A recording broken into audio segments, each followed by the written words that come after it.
8h21, voltamos com o Folha no Ar, primeira edição, agora tudo reconectado devidamente.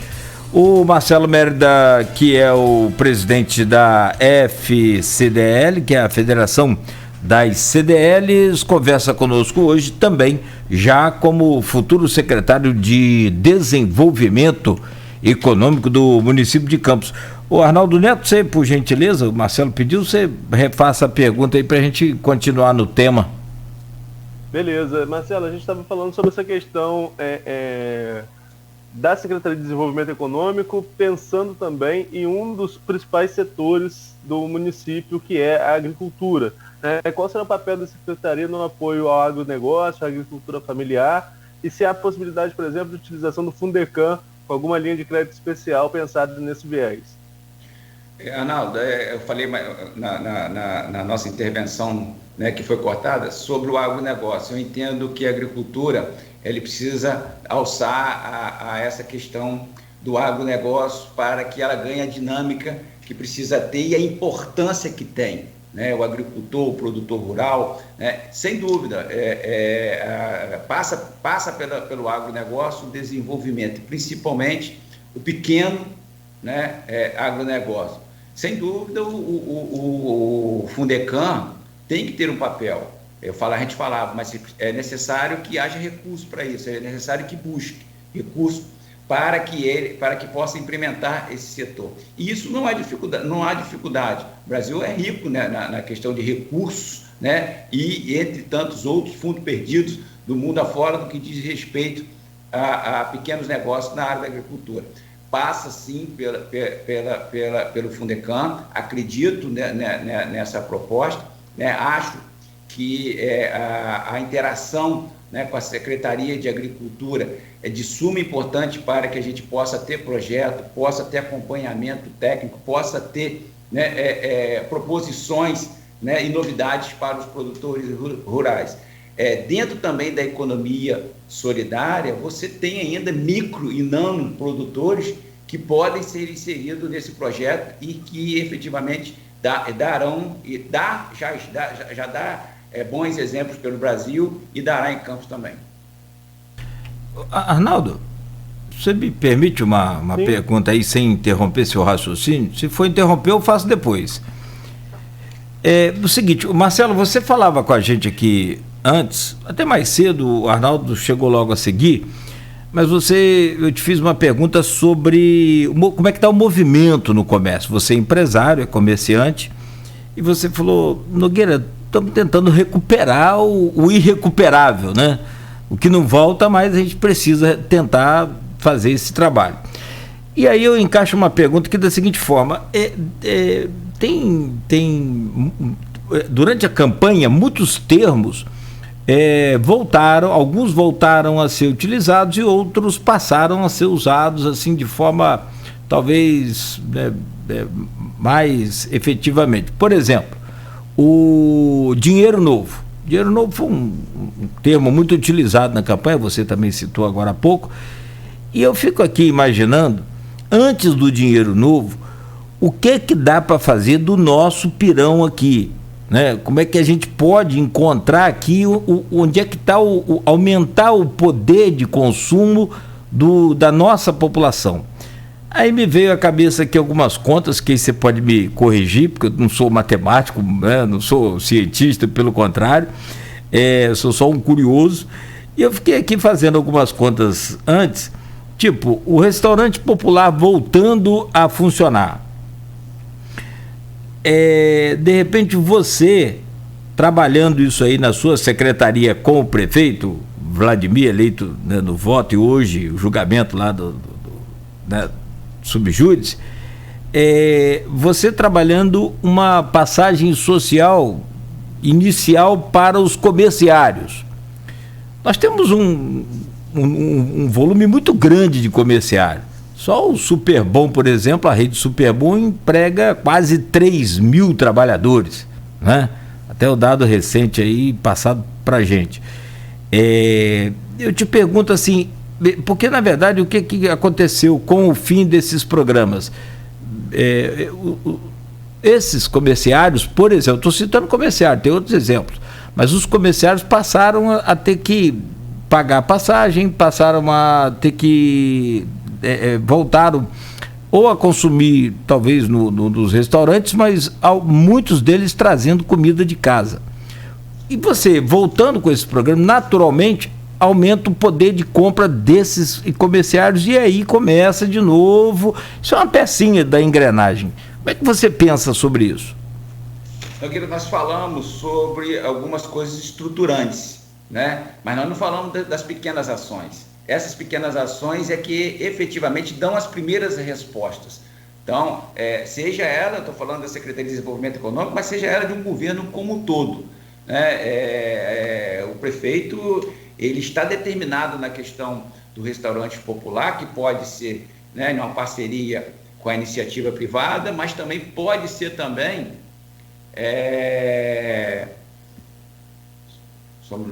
que pode ser também, né, pelo próprio governo do estado, né? Você tem a questão de trazer uma equação para o transporte público com responsabilidade, né? Então ele também está focado, né, nessa questão para dar mobilidade urbana à população.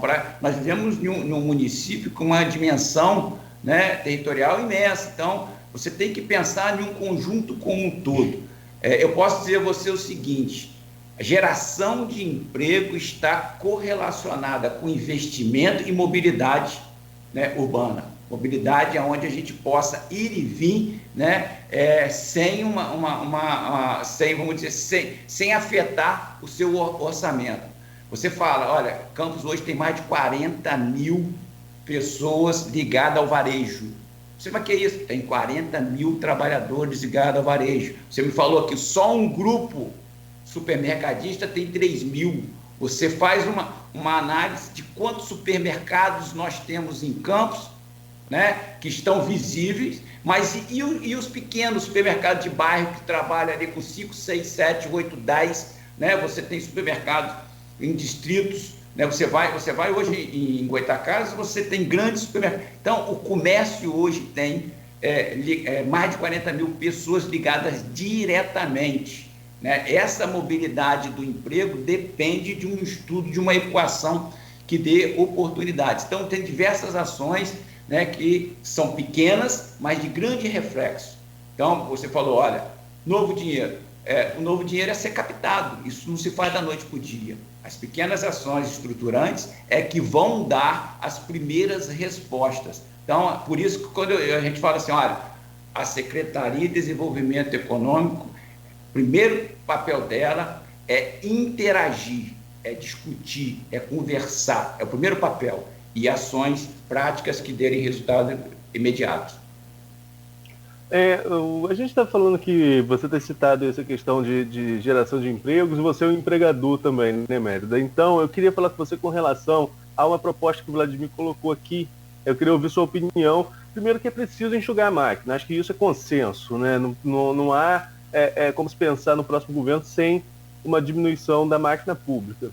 E essa diminuição teve que ser... Começou agora também no governo Rafael, que houve uma redução também, mas acho que ainda tem que cortar mais nessa questão do tamanho da máquina. E o Vladimir, ao falar disso, eu perguntei sobre a questão de RPA, e ele deu uma sugestão de acabar com a RPA, deixando a RPA somente para sua finalidade, realmente, né, que é o pagamento autônomo, e esses contratos que atuam como RPA, ele pensou na criação de uma empresa municipal, dando garantias, que aí esse contrato seria pela CLT, dando garantia também ao contratado.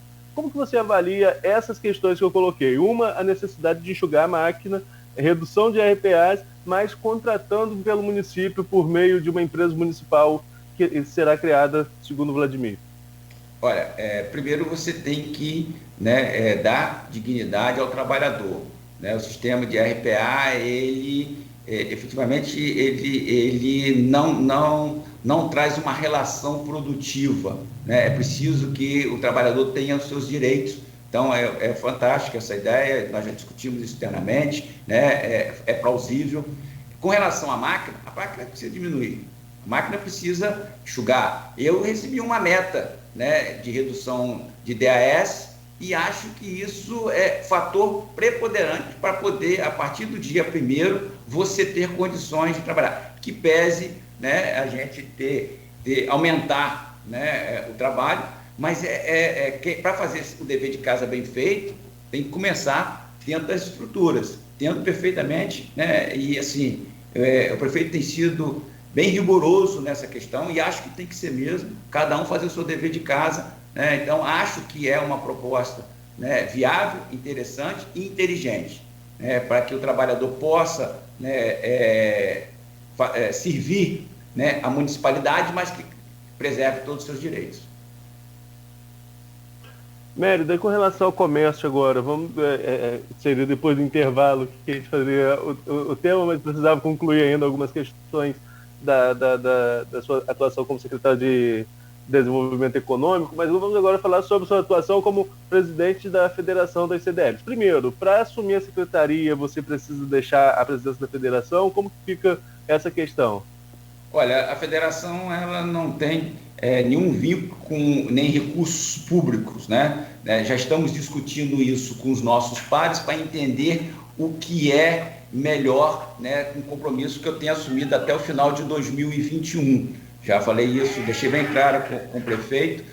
Meus pares na federação são bem atuantes, então a gente não vai ter problema de continuidade na federação.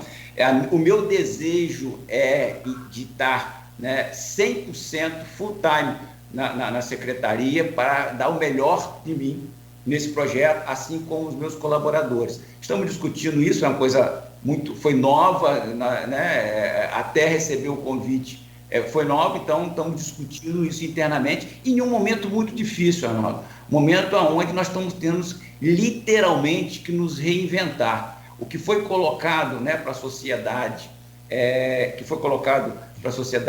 em 2019, né, foi uma novidade que as pessoas não sabem quais os caminhos a seguir, né? Nós temos planos e meta também claros e objetivos na iniciativa privada que foram por água abaixo, planos de meta de 10 anos que vão ter que ser reavaliados. Então, hoje a palavra é expectativa, né? Não tem previsão, você não prevê mais, você tem uma expectativa. Qual a expectativa nossa com relação a varejo?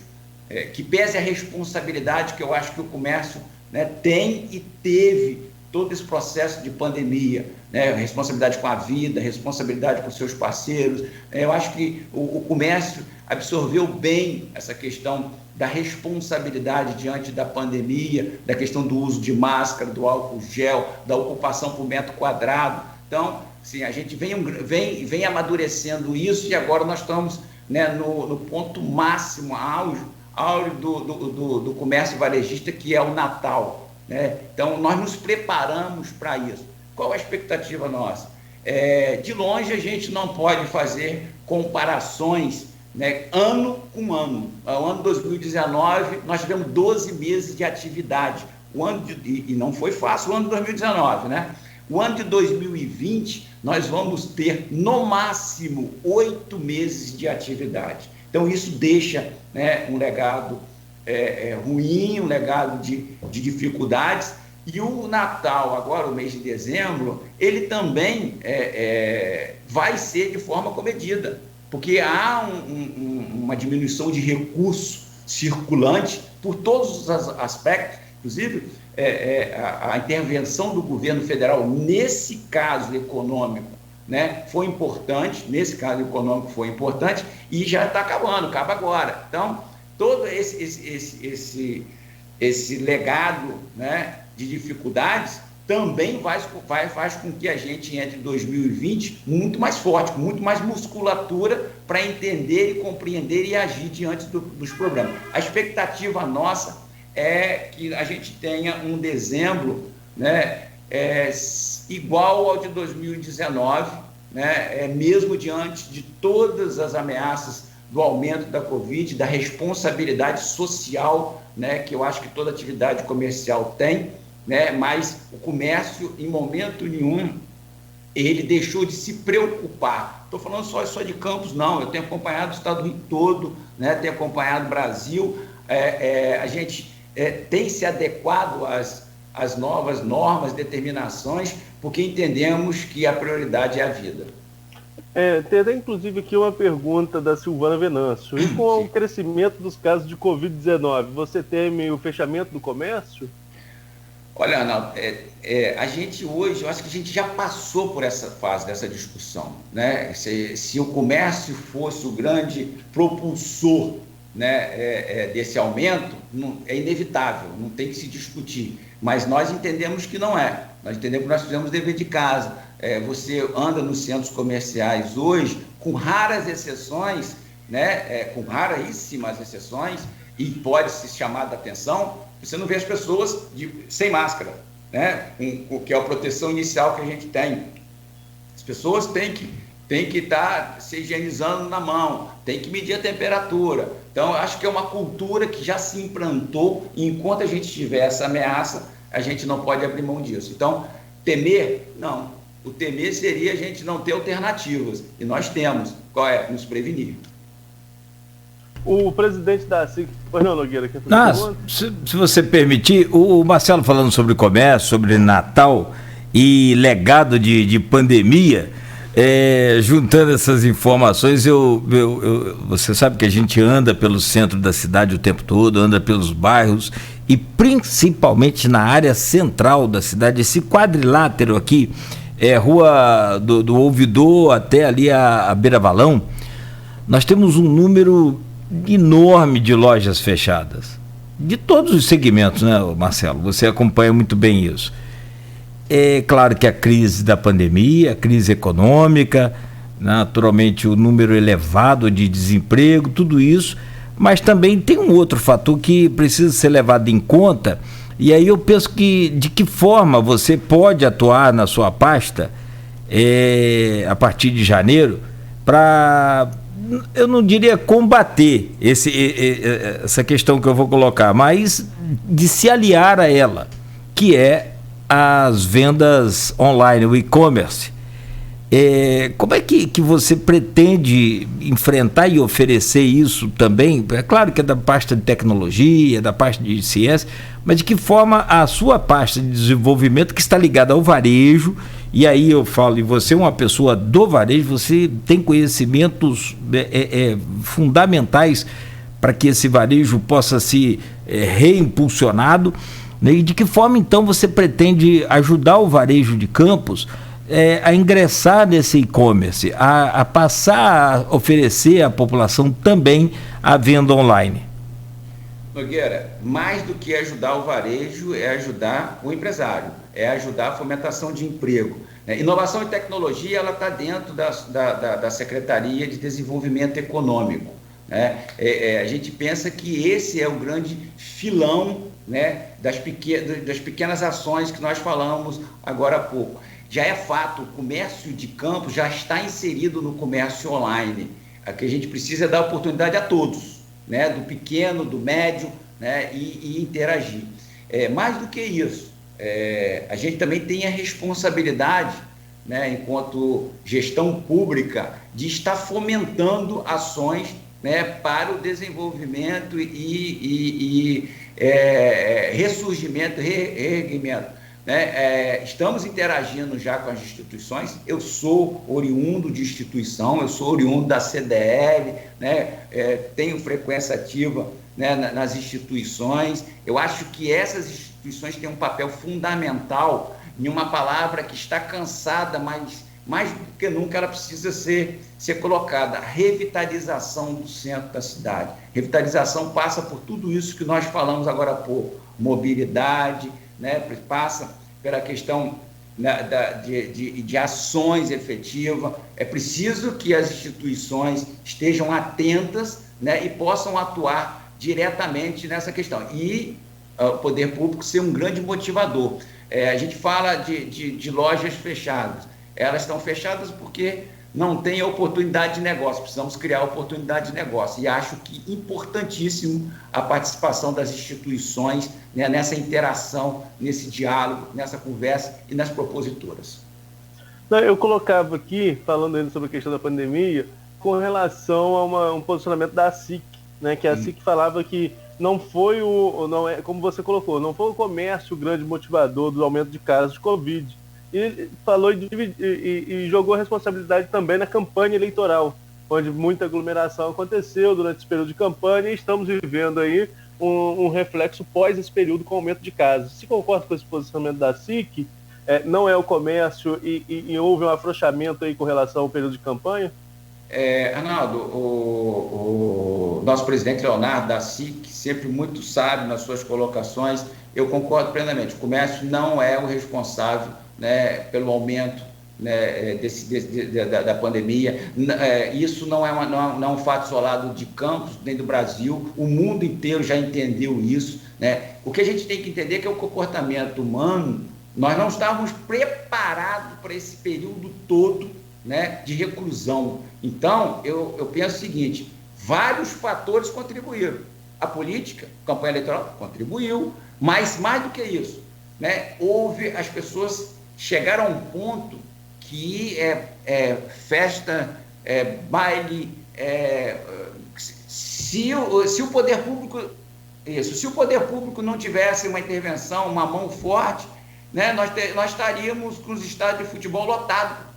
Certo? Então, é preciso haver a disciplina com relação a regulamentar isso e cobrar.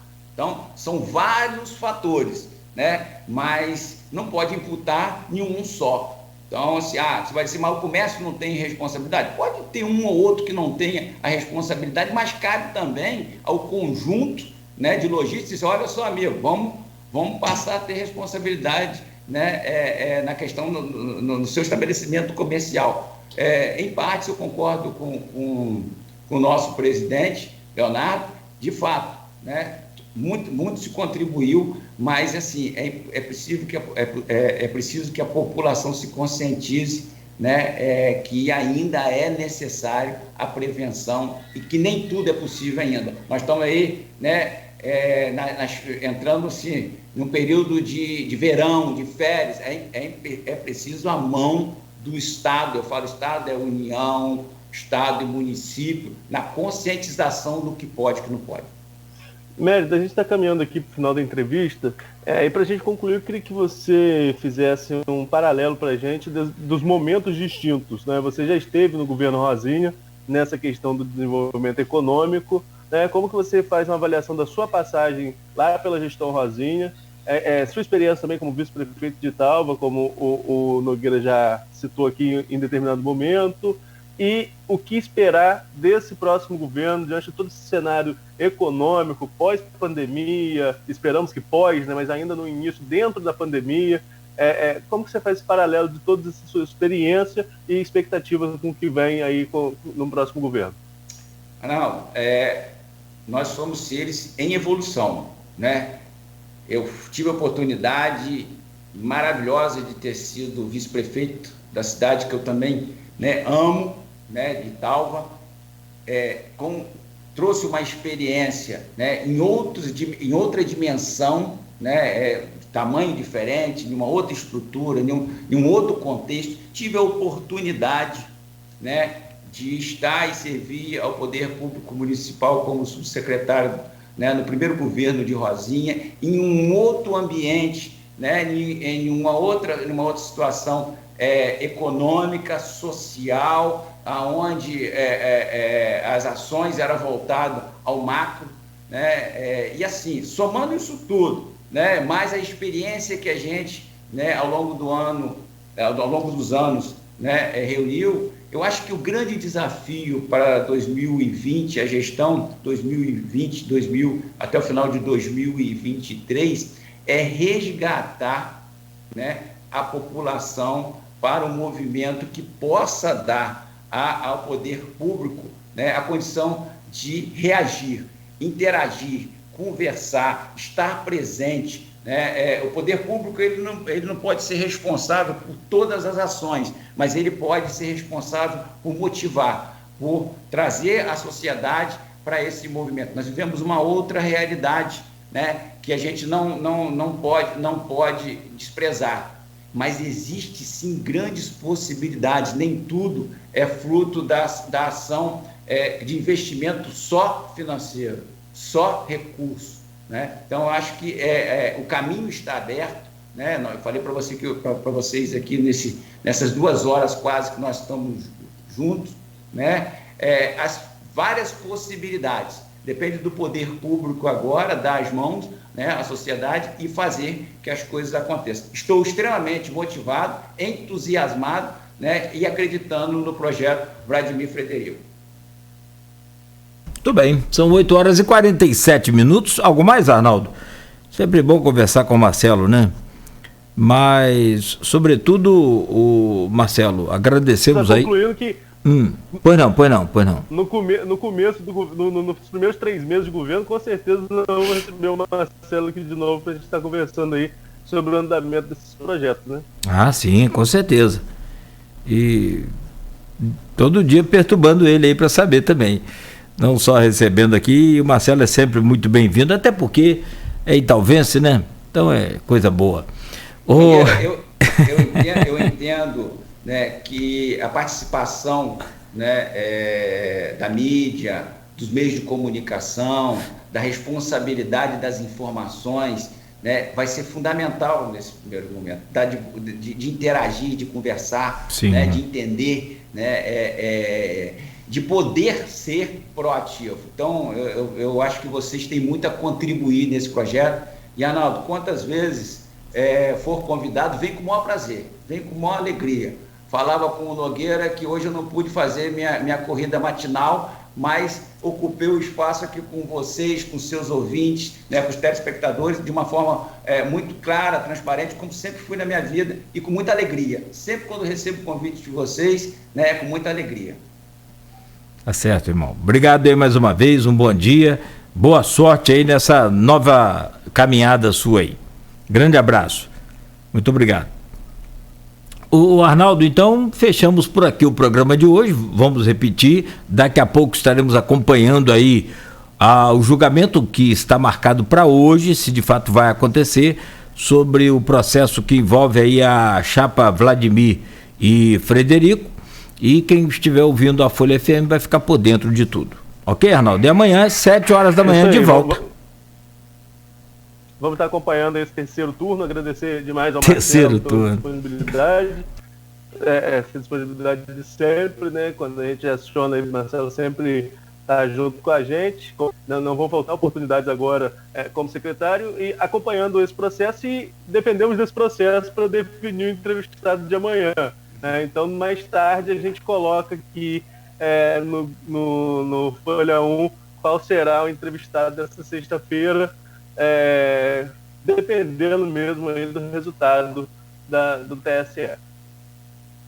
Muito bem, excelente. Então, vamos acompanhar tudo ao vivo aqui pela Folha. A gente vai estar acompanhando, informando a você.